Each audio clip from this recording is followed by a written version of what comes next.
Hello बेटा, तो आज डिस्कस करेंगे हम बेटा एनिमल किंगडम। ठीक है। अब देखिए एनिमल किंगडम जो दिया गया था उसके लिए कुछ बेस रखा गया था।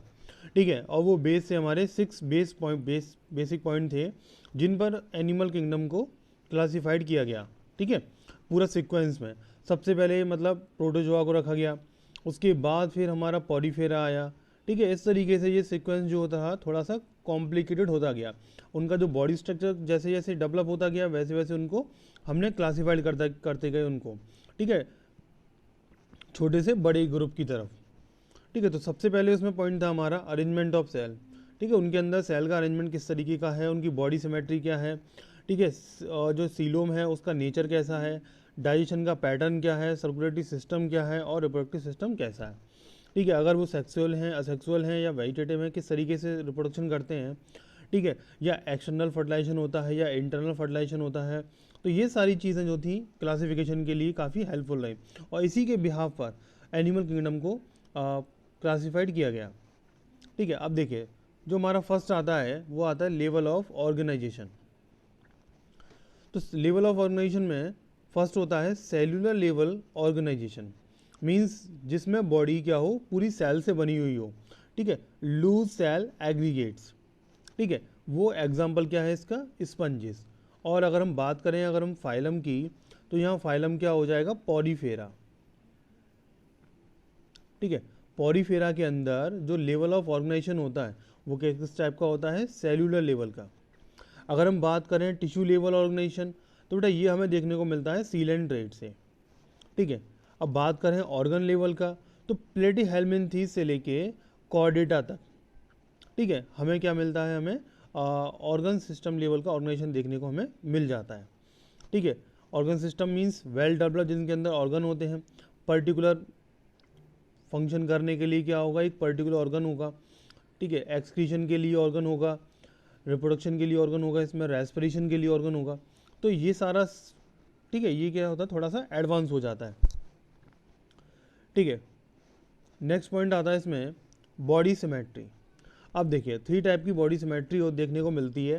पहला होता है असिमेट्रिकल, सेकंड है रेडियल सिमेट्री और थर्ड है हमारा बाइलेटरल सिमेट्री।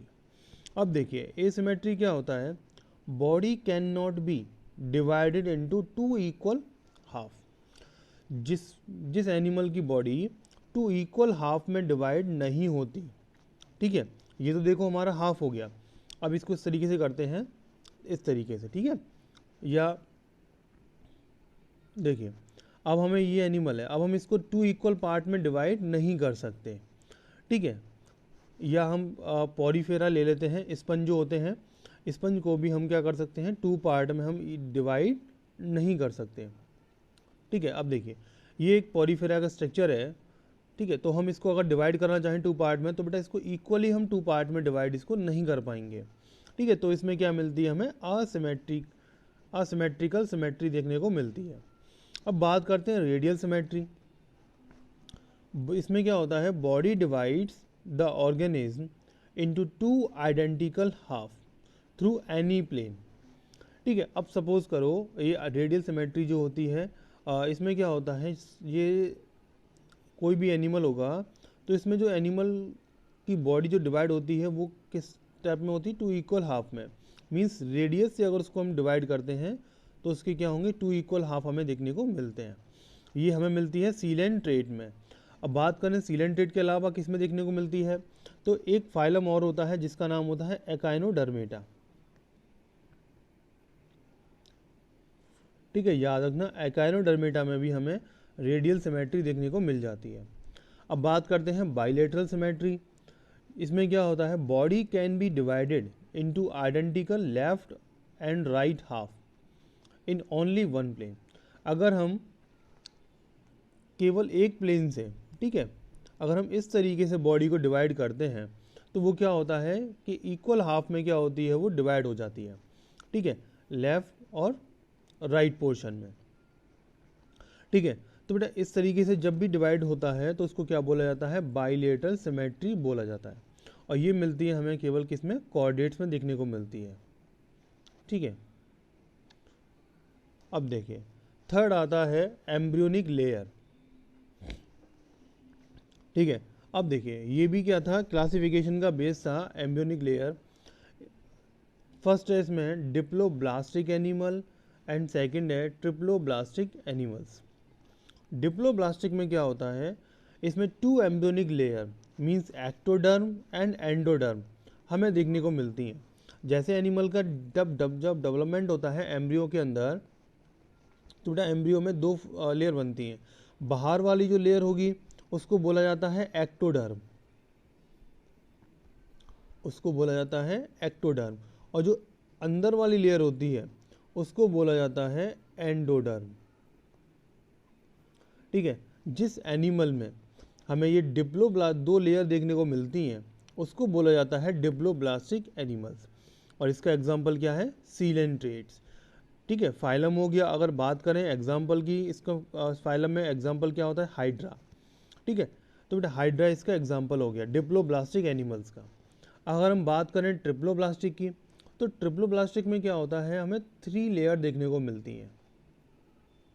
ठीक है, अब देखिए जो बाहर वाली है उसको तो हमने बोल दिया क्या, एक्टोडर्म, और जो सबसे अंदर वाली थी इसको हमने बोला था एंडोडर्म। अब एक्टो और एंडो के बीच में जो लेयर होगी उसको बोला जाता है मीसोडर्म। ठीक है, जिस एनिमल में ये तीनों लेयर प्रेजेंट होती हैं, उसके डेवलपमेंट में ये तीनों लेयर जब पार्टिसिपेट करती हैं तो उसको क्या बोला जाता है, ट्रिप्लोब्लास्टिक एनिमल बोला जाता है। और ये हमें कहाँ से देखने को मिलता है, प्लेटीहेल्मिन्थी से लेके कॉर्डेटा तक जितने भी एनिमल होते हैं, ठीक है, इन फाइलम के अंदर, तो उन सभी एनिमल में हमें ट्रिप्लोब्लास्टिक लेयर देखने को मिलती है। ठीक है, एक्टोडर्म, मीसोडर्म एंड एंडोडर्म। अब बात करते हैं सीलोम की। ठीक है, अब बेटा सीलोम जो होता है ये एक्चुअली में एक कैविटी होती है। ठीक है, means the space between body wall and gut wall, या एलिमेंट्री कैनाल के बीच का जो स्पेस होता है।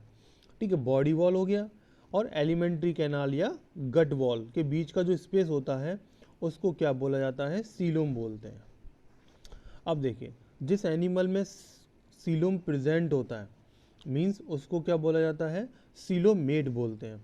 मीन्स जिसमें बॉडी वॉल और एलिमेंट्री कैनाल के बीच में रियली में स्पेस होता है, ठीक है, उसको बोला जाता है सीलोमेट एनिमल। मीन्स इनमें क्या होता है, ट्रू सीलोम प्रेजेंट होता है। ये होता है हमारा एनेलेट से लेके कॉर्डेटा तक हमें देखने को मिलता है। अगर हम बात करें स्यूडोसीलोमेट मीन्स फॉल्स कैविटी। ठीक है, स्यूडो मीन्स होता है फॉल्स और सीलोमेट होता है मीन्स जिसमें सीलोम झूठा सीलोम या फॉल्स सीलोम जिसमें प्रेजेंट होता है। ठीक है, लगता है आउटर स्ट्रक्चर देखने को लगेगा हमें कि इसके अंदर रियली में सीलोम प्रेजेंट है, लेकिन अगर हम उसका थोड़ा सा इंटरनल स्ट्रक्चर की स्टडी करेंगे तब हमें उसमें ऐसा कोई भी स्ट्रक्चर देखने को नहीं मिलेगा। इसलिए इसको क्या बोला गया है, स्यूडो सीलोमेट। इसका एग्जाम्पल क्या है, एस्के हेलमिन्थीस है। अब देखिए mesoderm present as scattered pouches between ectoderm and endoderm. तो मीसोडर्म जो होता है वो बिखरा हुआ पड़ा रहता है, जिसकी वजह से हमें क्या मिलता है कि इसके अंदर सीलोम है। अगर हम उसकी थोड़ा सा डिटेल से स्टडी करते हैं तब हमें पता चल जाता है कि ये रियली में क्या है, एक मीसोडर्म है जो कि फॉल सीलोम बना रहा है। ठीक है, एग्जाम्पल क्या है इसका, एस्के हेलमिन्थीस। अगर हम अब बात करते हैं हम असीलोमेट, ए मीन्स नॉट और coelom means, coelomate means coelom जिसके अंदर कैविटी एब्सेंट होती है। ठीक है, उसका एग्जाम्पल क्या है हमारा, प्लेटीहेल्मिन्थीस। ठीक है, इस चीज़ को याद रखना। सीलोमेट जो होते हैं वो एनालेट से लेके कॉर्डेटा तक हो गए। ठीक है, सीडोसीलोमेट जो है उसका एग्जाम्पल एस्के हेलमिन्थीस हो गया, और जो असीलोमेट हैं वो हो गए हमारे प्लेटीहेल्मिन्थीस। इसके बाद आती है हमारी नोटोकॉर्ड, जो काफ़ी इंपॉर्टेंट है। ठीक है, क्योंकि एनिमल क्लासिफिकेशन जो किया गया है उसमें सबसे पहले नोटोकॉर्ड वाले एनिमल रखे गए हैं, नॉन कॉर्डेट वाले। ठीक है, जिनमें नोटोकॉर्ड एब्सेंट होती है। ठीक है, और कुछ एनिमल जो होते हैं जिनमें नोटोकॉर्ड प्रेजेंट होती है उनको कहाँ रखा गया है, कॉर्डेट में। अब देखिए notochord is a rigid rod like structure form on the dorsal side during embryonic development in some animal. अब देखिए जो डॉर्सल साइड होती है वो एक्चुअली में क्या होती है, जो मीन्स विजिबल साइड जो होती है उसको बोला जाता है डॉर्सल साइड, और वेंट्रिकल वो होता है जो लोअर साइड होता है। ठीक है, अब देखिए ये हमें कहाँ देखने को मिलती है, एम्ब्रियोनिक डेवलपमेंट के समय देखने को मिलती है नोटोकॉर्ड। अब इसी के बिहार पे एनिमल का क्लासिफिकेशन किया गया है। ठीक है, एक होते हैं कॉर्डेट जिनमें नोटोकॉर्ड प्रेजेंट होती है, एक होते हैं नॉन कॉर्डेट जिनमें नोटोकॉर्ड एब्सेंट होती है। अगर हम बात करें, देखिए पॉरीफेरा से लेके एकानोडर्मेटा तक ये सारे एनिमल जो आते हैं ये आते हैं नॉन कॉर्डेट एनिमल्स में, पॉरीफेरा टू एकानोडर्मेटा। अगर हम बात करें कॉर्डेट की तो कॉर्डेट में आते हैं फिश से लेके मैमल्स तक। ठीक है, फिश को जो रखा गया है वो पिसीज में रखा गया है। ठीक है, याद रखना इस चीज़ को। अब देखिए नॉन कॉर्डेट, अब जो नॉन कॉर्डेट है इसका जो है सीक्वेंस पॉरीफेरा आता है, सीलेंड्रेटा आता है, टीनोफोरा, प्लेटीहेल्मिन्थीज, एस्के हेल्मिन्थीज, एनेलेट, मोलस्का, ऑर्थोपोडा, एकानोडर्मेटा। बेटा ये सीक्वेंस आपको याद करना पड़ेगा। ठीक है, इस सीक्वेंस को हम चेंज नहीं कर सकते। ये क्या है, मीन्स एवोल्यूशनरी हिस्ट्री के बिहाफ पर ये पूरा क्लासिफिकेशन एनिमल का बेस्ड है।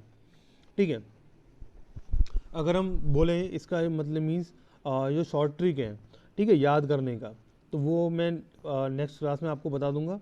ठीक है, वैसे इसकी शॉर्ट ट्रिक जो होती है अभी आप नोट कर सकते हैं। ठीक है, देखिए पड़ोसी शीला ने 3 नंबर फ्लैट से, ठीक है, एक साथ अनिल और मौलू को, ठीक है, याद रखना अनिल और मौलू को, यहाँ ऑर्थोपोडा ऊपर आ गया है, ऑर्थोपोडा थोड़ा नीचे, ऑर्थोपोडा को यहाँ 7 नंबर पर, और मोलस्का जो है वो हम आएगा हमारा 8 नंबर पर। ठीक है, अनिल और मौलू को एक नहीं, ठीक है, यहाँ तक हमारा हो गया। ठीक है, याद रखना पड़ोसी, सीला मीन्स सीलेंटेटा, 3 नंबर means Ctenophora, flat means Platyhelminthes, एक साथ एस्के हेल्मिन्थीज, अनिल एनिलिडा, और ऑर्थोपोडा मौलू मीन्स मोलस्का। ठीक है, याद रखना ये मोलस्का जो है वो आता है हमारा 8 नंबर पर, और ऑर्थोपोडा जो है वो 7 नंबर पर। ठीक है, ऑर्थोपोडा थोड़ा पहले आता है मोलस्का से। इसके बाद अब बेटा हमारा आता है फर्स्ट फाइलम जिसका नाम है पॉरीफेरा। अब देखिए इसके इंपॉर्टेंट कैरेक्टरिस्टिक हैं, कॉमनली कॉल्ड, इसको स्पंजिस बोलते हैं। ठीक है, multi cellular cell aggregate animals, ये क्या होते हैं, मल्टी सेल्यूलर होते हैं। अब देखिए अगर ये यूनिसेल्यूलर होते हैं तो किस में जाते हैं, प्रोटोजोआ में जाते हैं, और प्रोटोजोआ जो होता है ये प्रोटिस्टा किंगडम से बिलोंग करता है, एनिमल किंगडम से इसका कोई रिलेशन नहीं होता। ठीक है, याद रखना इस चीज़ को कि प्रोटोजोआ जो होता है वो प्रोटिस्टा से बिलोंग करता है। ठीक है, और प्रोटिस्टा जो है उसमें आते हैं यूनिसेल्यूलर यूकैरियोट्स। तो यहाँ पॉरीफेरा है, एनिमल किंगडम है, तो यहाँ पर जितने भी एनिमल होंगे वो सारे के सारे क्या होंगे, मल्टी सेल्यूलर। ये डिप्लोब्लास्टिक होते हैं, मींस इसमें 2 लेयर होती हैं, एक्टोडर्म एंड एंडोडर्म। इनकी जो बॉडी होती है वो असिमेट्री होती है। They have perforated body by numerous pore, इनकी जो बॉडी होती है उस पर काफ़ी सारे छोटे छोटे पोर होते हैं। ठीक है, and have a water transport और कैनाल सिस्टम, जो बेटा हेल्प किस में करते, जो इनकी हेल्प करते हैं वाटर के ट्रांसपोर्टेशन में। ठीक है, इन्हीं न्यूमरस पोर्स के थ्रू क्या आता है, इनकी बॉडी में फूड आता है, वाटर आता है, और इन्हीं पोर्स के थ्रू ये जो फूड वाटर जो होता है ये बॉडी से बाहर चला जाता है। अब देखिए वाटर एंट्री थ्रू माइन्यूट पोर, इनको क्या बोला जाता है, ऑस्टिया बोला जाता है। जो छोटा पोर होता है इनकी बॉडी पर, सपोज करो ये इनकी बॉडी है, यहाँ पर क्या होंगे, छोटे छोटे पोर्स होंगे। ठीक है, इनको क्या बोलेंगे, ऑस्टिया बोलते हैं। यहाँ पर इनकी आउटर बॉडी पर छोटे छोटे पोर होते हैं जिसको क्या बोला जाता है, ऑस्टिया बोला जाता है। ठीक है, in the body wall into central cavity, जो सेंट्रल कैविटी जो होती है उसको स्पंजोसील बोलते हैं। From where it goes out through the osculum, osculum जो होता है एक बड़ा पोर होता है जो इनके हेड के वाले रीजन की तरफ होता है। ठीक है, यहाँ से क्या होता है, बॉडी जैसी ऑस्टिया के थ्रू तो वाटर सारी चीज़ें अंदर आती हैं, और जो ऑस्कुलम होता है इससे सारी चीज़ें क्या होती हैं, बॉडी से बाहर चली जाती हैं। ठीक है। और जो बीच में जो बॉडी वॉल ये कैविटी जो स्पेस बचा है इसको क्या बोला जाता है, स्पंजोसील बोलते हैं। अब देखिए नेक्स्ट आता है डाइजेशन इज इंट्रासेलुलर। डाइजेशन जो होता है इंट्रासेलुलर मीन सेल के अंदर ही होता है, ठीक है। Sexes are not separate, sexes में अलग अलग नहीं होते, मीन्स मेल एंड फीमेल में अलग अलग नहीं होते, इसलिए इनको क्या बोला गया है, हर्माफ्रोडाइट। एक ही के अंदर क्या होते हैं, इसमें मेल एंड फीमेल दोनों प्रेजेंट होते हैं, ठीक है, इसलिए इस कंडीशन को क्या बोलते हैं, हर्माफ्रोडाइट कंडीशन।